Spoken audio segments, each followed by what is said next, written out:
ሰኞ ሕማማት መርገመ በለስ። በስመ አብ ወወልድ ወመንፈስ ቅዱስ አሐዱ አምላክ አሜን።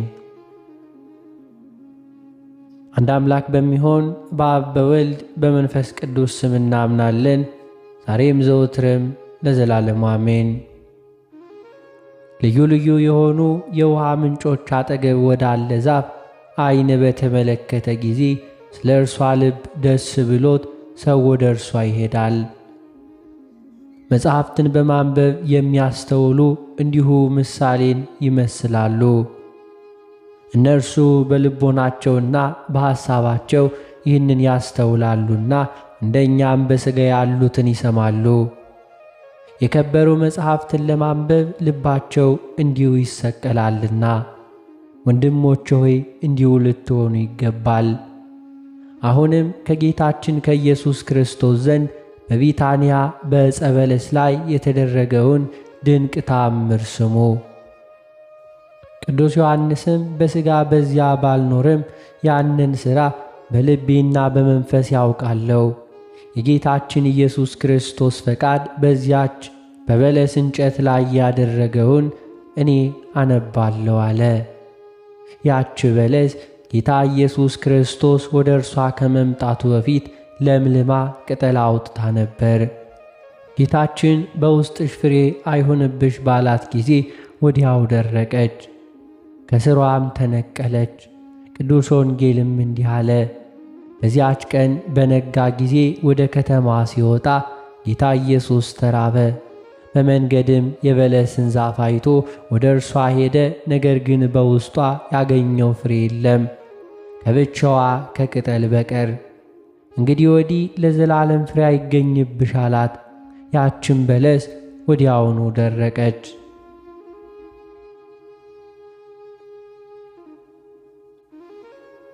ቅዱስ ዮሐንስም ይህን ሥራ ባሰብኩ ጊዜ እደነግጣለሁ፣ ይህንንም ቃል ሁሉ ድንቅ ነገር ሥራውንም ለመመርመር ባሰብኩ ጊዜ ልቤ ይከፈላል አለ። ወደዚያ ድንቅ ሥራ በተመለስኩ ጊዜ ልዩ የሆነ ሐሳብን አገኛለሁ። እንዲሁ የተሰወረ ጽሑፍም ተጽፎ ዋጋቸው ብዙ የሆነ የከበሩ ዕንቁዎች ወደ ያዘ የወርቅ ሳጥን እንደሚመለከትና በውስጥ ካሉት አጹቅ ብርሃን የተነሳ ወደሚያንጸባርቀው የወርቅ ሳጥን ያይ ዘንድ እንደሚሻ ሰው ሆንኩ። ዳግመኛም አይቶ መልካሚቱን ያውቅ ዘንድ በውስጥ የተጻፈውን ምስጢር ይረዳ ዘንድ እንደሚቸኩል ሆንኩ። ወንድሞች ሆይ በዚህች ዕለት የከበረ ወንጌል ያለውንና ለሁሉ የሚያስረዳውን ባየው ጊዜ እኔ እንዲሁ ነኝ። በልቤም ወደ እርሱ ተመለከትኩ።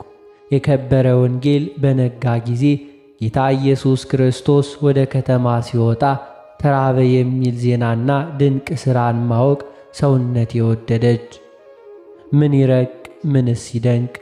ይህ እንግዳ ነው። ዓለምን ሁሉ የሚመግብና ከ5 እንጀራ 5,000 ሕዝብ ያጠገበ እንዲሁ እርሱ ተራበ። ውሃውን ወይን ይሆን ዘንድ ያዘዘ እርሱ ተጠማ። ያይለት ዘንድ የዕውራኑን ዓይን በጭቃ ቀብቶ ያበራ እርሱ ተራበ። በማዕበል ላይ የሄደ እግሮቹ እንዲሁ ያልራሱ እርሱ ተራበ። ነፋሳትን የገሰጸ ለቃሉም የታዘዙለት ይህ ሁሉ በቃሉ የታዘዘ እርሱ ተራበ።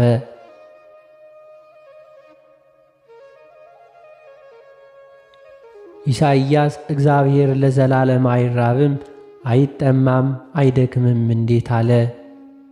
ክርስቶስ አምላክ እንደሆነ የከበሩ መጻሕፍቶች መሰክራሉ።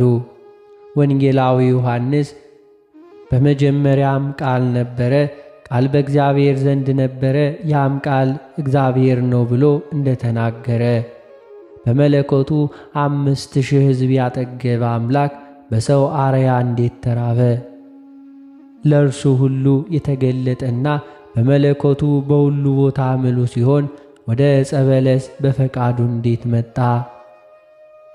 እንደማያውቅ ሰው ፍሬ ወደሌለበት በለስ መጥቶ አምላክ እንደመሆኑ በቃሉ ረግሞ አደረቃት። እስከ ዘላለሙ በውስጥሽ ፍሬ አይገኝብሽ አላት። ትእዛዝም ከነገር ጋር ወጣ። ወዲያውኑ ያች በለስ ደረቀች። ቃሉስ የሰው ቃል ነው፣ ሥራው ግን የአምላክ ሥራ ነው። ወንድሞቼ ሆይ ነገር ግን ከተርጓሚዎችና ከተመራማሪዎች ስለዚህ የበለስ ዛፍ ብዙዎች ተናገሩ። እኔ እንደተናገርኩ ደግሞ ከእናንተ ምንም የምሸሽገው የለም። እናንተ እንደምትችሉት መጠን እነግራችኋለሁና እንዲሁ አደርስላችሁ ዘንድ እንደምትፈቅዱት መጠን ነው። ይህ ቃል የከበረ ወንጌል ከተናገረው አይጎድልምና እናገር ዘንድ እንደምፈልገው የተሰወረ ምስጢርን የገለጠልኝን ተናገርኩ እንጂ። ያች የበለስ እንጨት ትድረቅ ብሎ የደረቀች አይደለምን? ወዲያውኑ ታፍራ ይላት ዘንድ አይችልምን? ነገር ግን ይህች ዕፅ ምን በደለች? ያን ጊዜ የፍሬ ወራት አልነበረምና የክረምት ወራት እንደሆነ ወንጌላዊው ማርቆስ መስክሯልና። ነገር ግን ይህ ታላቅ ነገር እንደሆነ አይተናል። ጌታችን መድኃኒታችን ኢየሱስ ክርስቶስን በአንድ ወገን ሲያከብሩት፣ በአንድ ወገን ደግሞ እንዲሁ ይነቅፉታል። ደረቀች ስለሚለው ቃል ያከብሩታል፣ እርሷን በመቆጣቱ ይነቅፉታል።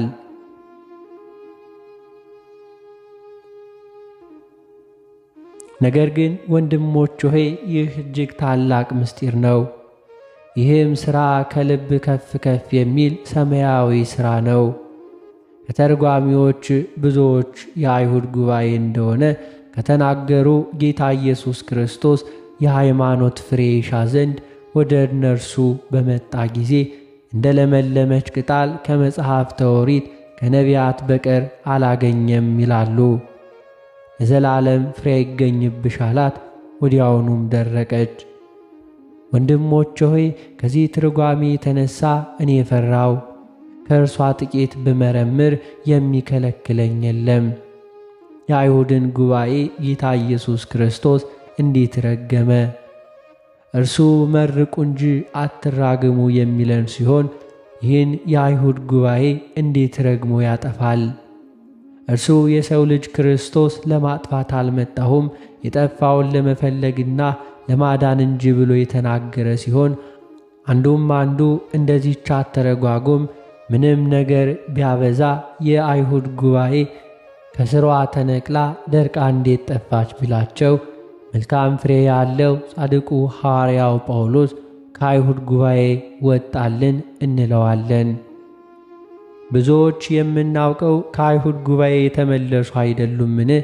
ከእነርሱም አይሁድ የወገሩት የሰማዕትነት መጀመሪያ የሆነው እስጢፋኖስ የተገኘ አይደለምን? በጉባኤያቸውስ ውስጥ የሚከራከር የነበረ አይደለምን? እዊንና ሲኮር የተባሉ አርዲት ሌሎችም ብዙ ስማቸው በእኛ ዘንድ የታወቁ ከእኛ ጋር እንደኛ መከራ የሚቀበሉ የተጠሉ አይደሉምን? ነገር ግን እስከ ዛሬ እግዚአብሔር ከአይሁድ ወገን መጥራትን አልተወም። ጳውሎስ ሐዋርያ በመልእክቱ እንዲህ ብሎ መስክሯልና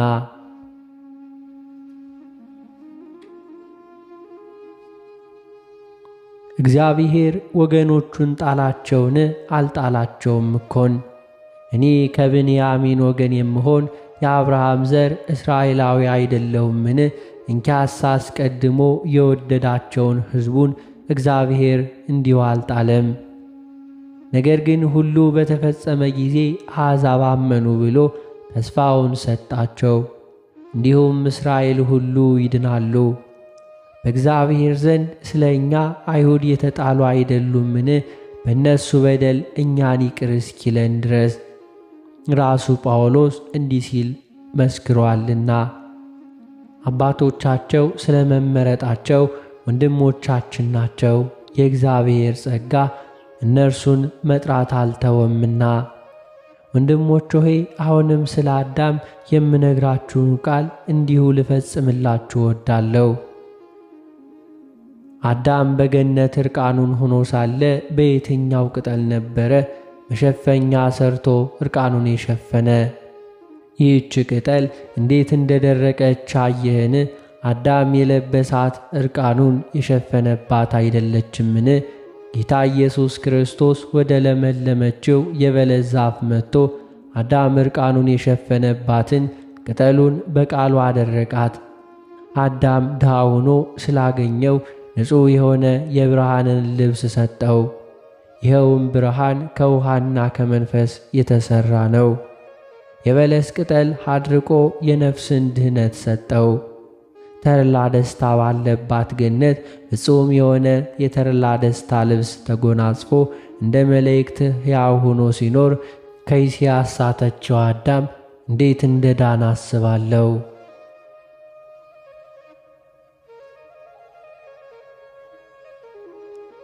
ወዳጆች ሆይ አስቀድሞ ወደ ተነገረው ነገር እንመለስ።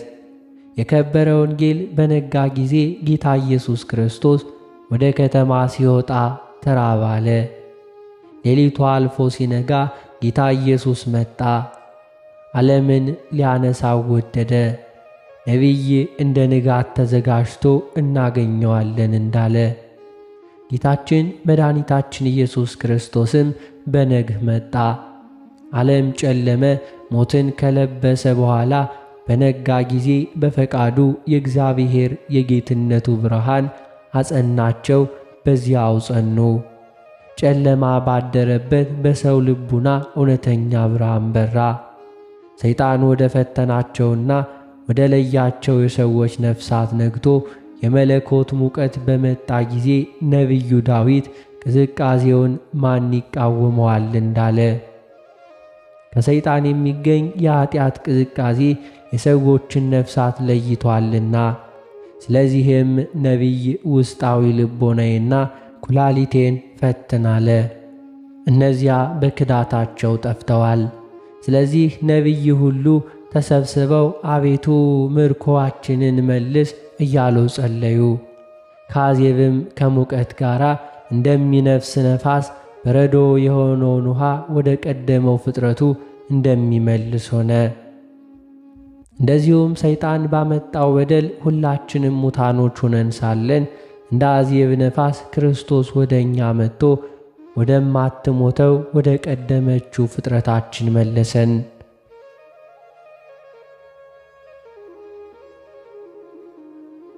አስቀድመን ያስታወስነው ይህ ሙቀት ስለ አዜብ ሲሆን የክርስቶስ ሙሽራ ቤተ ክርስቲያን ናት። ሶሎሞን ምስጋና በተባለች መጽሐፍ የሰሜናዊ ነፋስ ተነሳ፣ ደቡባዊ ነፋስም ና ለተክሌ ቦታ ነፋስ ሽታዬ እንዲሁ ይፍሰስ ትላለች። ሲነጋ ጌታ ኢየሱስ መጣ። የከበረ ወንጌል እርሱ እንደመጣ ሲናገር ምንኛ መልካም ነው። ከገነት የተሰደደ የአዳም ነገሩ ይህ ነው። ጌታ ኢየሱስ ክርስቶስ አዳም ወደ ወደቀበት ቦታ ወደዚያ ሀገር መጣ። ወዳጅ ወንድም ሆይ ሀገር ሲል በሰማው ጊዜ ምድራዊ እንደሆነች አታስብ፣ ሰማያዊ ማደሪያ ኢየሩሳሌም ሰማያዊት እንደሆነች እንጂ። ሐዋርያው ጳውሎስ መኖሪያችሁ ሰማያዊት ሀገር ናትም እንዳለ በነጋ ጊዜ ጌታ ኢየሱስ ክርስቶስ ወደ ሀገር ሲገባ እንዲሁ ተራበ። መራቡም ሰው ስለሚበላው መብል አይደለም፣ ስለ ሰው ድህነትም ነው እንጂ። እርሱ ራሱ በቅዱስ ወንጌል የኔስ መብል የላከኝን የአባቴን ፈቃድ አደርግ ዘንድ ነው፣ እናንተ በላከኝ በአባቴ ታምኑ ዘንድ ነው። እንዲሁም እንዳለ ያመነበት ለዘላለም አይሞትምና። በነጋ ጊዜ ኢየሱስ ወደ አገር ገብቶ ተራበ። የበለስን ዛፍ አይቶ ወደ እርሷ ሄደ። ወደ እርሷም መሄዱ መልካም ነው። አልፏት ሄዶ ቢሆን ኖሮ ለማይሞት ከይሲ ዲያብሎስ ማደሪያ ሁና በኖረች ነበርና። ነገር ግን ወደዚያች የበለስ ዛፍ መጥቶ ፈጽሞ አጠፋት። በዚያች የበለስ እንጨት ዘንድ ናትናኤልን አየውና ጌታችን ፊልጶስ ሳይጠራህ ከበለስ በታች አየውህ አለው።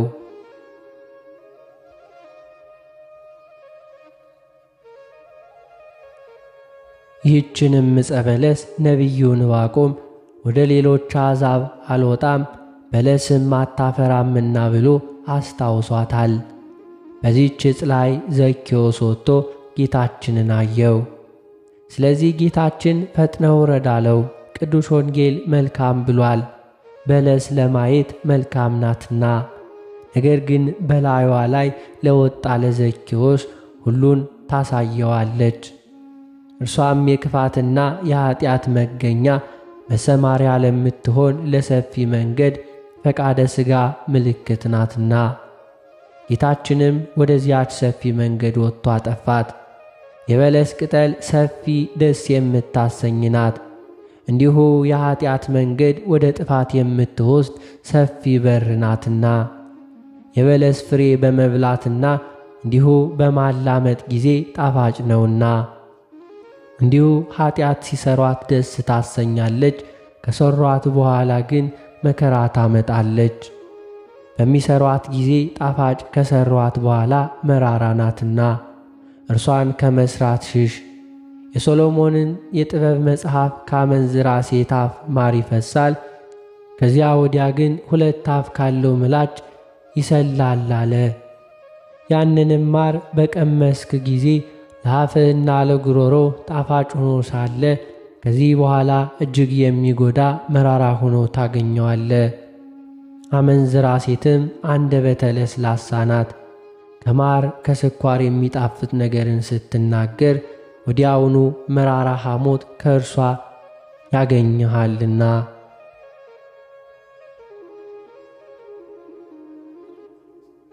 እንግዲህ አርዌ ምድር በአነጋገሯ የጣፈጠች ናት፣ በሽንገላዋ ግን መራራ ሆነች። መብል ጣፋጭ ነው፣ መውደቅ ግን መራራ ነው። በሚጣፍጥ ቃል ተናግራ በሚያጠፋ መርዝ ከምትገድልህ ከዚህች አመንዝራ ሴት ሽሽ፣ ከበሽታ ሽሽ፣ ይኸውም ኀጢአት ነው። ኤልያስ ካመንዝራይቱ ኤልዛቤል ፊት እንደሸሸ ጌታችን መድኃኒታችን ኢየሱስ ክርስቶስ ሕይወትን ስለ ተራቡ ሰዎች ከሰማይ ወርዶ ሰው ሆኖ መጣ። የዚህን ዓለም መንገድ እጅግ ሰፊ ሆኖ ለሰው ልጅ መልካም አስመስሎ አገኘው። ወደ እርሷም መጥቶ ቅርንጫፏ ሰፍቶ ለምልማ የኀጢአት መንገድ ሆና አገኛት። የሞት ፍሬ ግን ገና አላፈራችም ነበር። ወራቱ የፍሬ አይደለም። በወንጌል እንደተባለ ፍሬ የሌለባት ያን ጊዜ የፍሬ ወራት ስላልሆነ ነው። ስለዚህ ይህች ዕፅ የሞት ፍሬን ትሰጥ ዘንድ እንዴት ትችላለች? አዳኝ ጌታችን መድኃኒታችን ኢየሱስ ክርስቶስ ሰዎችን ለማንሳትና እንዲሁ ይቀድሳቸው ዘንድ ወደ ዓለም መጣ። ስለዚህም ፍሬ የሌላት ሆነች። ሐዋርያ ቅዱስ ጳውሎስ ከአዳም እስከ ሙሴ ሞት ሰለጠነ ባላቸው እንዳለ ሞት ሰልጥኖባቸዋልና። ሙሴም ማለት ሕግ ነው። ስለዚህ ቅዱስ ወንጌል ምስክር ሆነ። ሙሴና ነቢያት አሏቸው፣ ከእነርሱ ይስሙ በማለቱ ነው። ስለዚህም በውስጥሽ ለዘላለም ፍሬ አይገኝብሽ እያለ ጌታችን ክርስቶስ ወደ እርሷ መጣ። ያችም ዕፅ ጌታችን ኢየሱስ ክርስቶስ ከመምጣቱ አስቀድሞ የሞት ፍሬ አፍርታ ነበር። ጌታችንም መጣ፣ እርሱም የሚያነሳን ነው፣ እንጨቷም ለዘላለም ፍሬ አይገኝብሽ አላት።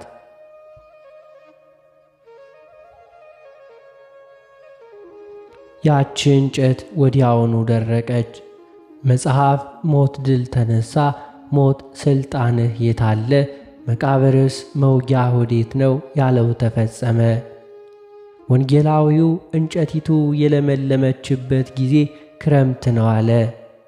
ኤልያስም ክረምት እንደሆነ የነገራቸው ሰይጣን ያመጣው ኀጢአት በውስጧ ስለበቀለ ነው አለ።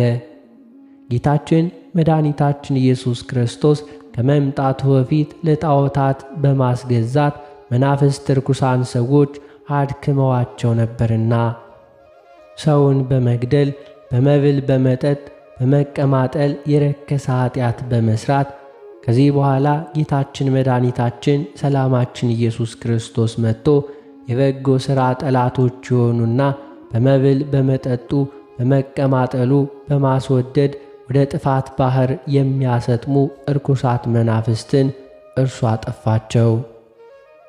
መጥቶም ፍትወታት እኩያን ኀጣን እርኩሳንን አጠፋ፣ ሁከትንም ጸጥ አደረገ። ዕፀ በለስንም አድርቆ ብሩህ በሆነ ሕይወት በሃይማኖት የበቀለውን ዕፅ መስቀልን ተከለልን። ይህ የከበረ የተዘረጋ መስቀል ስሩ በምድር ጫፍ በሰማይ ያለ ቅጠሉ የማይረግፍ አበባው ለጥፋት ፍሬው ለሞት ያልሆነ ነው። ይህ ነቢዩ ዳዊት ስለ እርሱ ሲናገር በውሃ ዳር የተተከለ በየጊዜው ፍሬውን የሚሰጥ ቅጠሉም የማይረግፍ ነው ብሏል።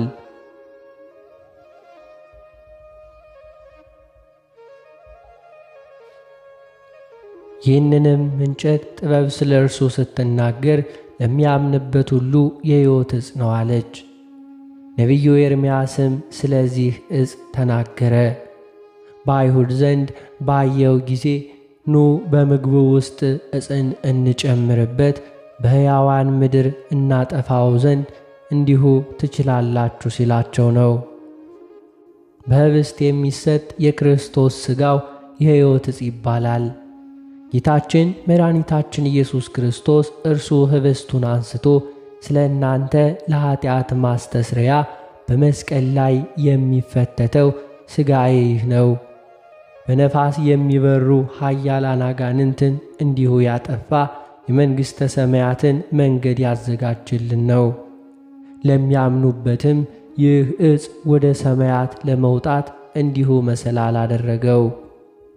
ወንድሞቼ ሆይ ይህ ዕጹብ ድንቅ የሆነ ሥራ በሰማችሁ ጊዜ እውነተኛ የወይን ተክል ክርስቶስ በላዩ የተዘረጋበት ይህ ዕፀ መስቀል እንደመሆኑ እወቁ እንጂ።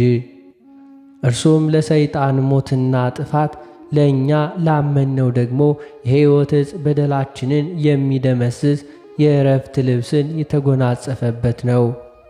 ምስጢሩን የሚናገር ይህም ጥበበኛው ሰሎሞን ነው። መኃልየ መኃልይ በተባለው መጽሐፍ ከጥላው በታች ማደሪያን ወደደ ይላልና። ጣፋጭ ፍሬውን በዘመናችን እንድንመገብ ይህችን ሕይወት ወደዳት። ነቢዩ ዳዊት ክፉ ከእኔ ይርቅ ዘንድ በክንፈ ረድኤት ሰውረኝ አለ። ወዮ ይህ ድንቅ ታላቅ ሥራ ነው! ይህ ምስጢር ሐዲስ ነው፣ ከዚህ ዕፅ የሕይወት ምንጭ ይፈሳልና።